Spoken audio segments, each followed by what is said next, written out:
Isn't Christianity at its core the same as other religions?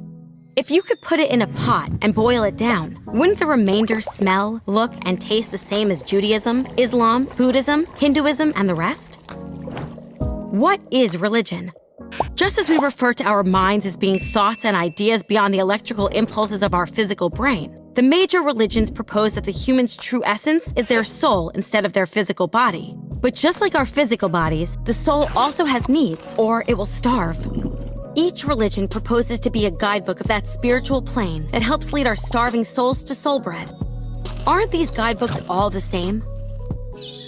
The historical Jesus of Nazareth told a story about a father, 2 sons, and a family business. It was custom that the sons would split the business when their father died. But the younger son said to his father, "I can't wait for you to die. Give me my money now."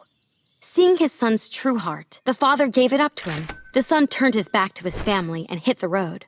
Far away, he partied like an animal, eating and drinking and paying prostitutes, until suddenly his pockets were empty. In desperation, he found a job feeding pigs. But the country's economy crashed, and he couldn't even make enough to feed himself. Now broke and starving, he found himself craving the pig's slop, when it suddenly hit him that there was probably food back home. What do you think? Should this father let him back into the house?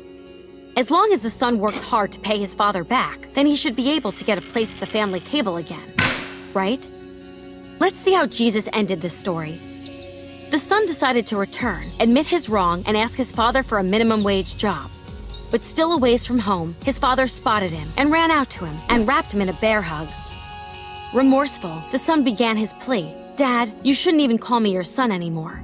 But the father put a fine robe on him and a ring with a family crest. He told his workers, "Get the best meat and prepare a welcome home feast, for this son of mine was dead and has come to life again. He was lost and has been found." Although Jesus told this as a story, he was actually presenting his view of the truth. In the story, the father represents God. So is Jesus seriously teaching that God forgives selfish gluttons before they've repaid their wrongs against him and others? Judaism teaches that one can atone for their wrongs by changing their behavior, praying, and doing good deeds. Islam says we can move towards paradise by performing the 5 pillars. Hinduism claims that if we store up enough good karma, we will reunite with Brahman. Buddhism says we can enlighten and discipline ourselves into nirvana by practicing the 8-fold path.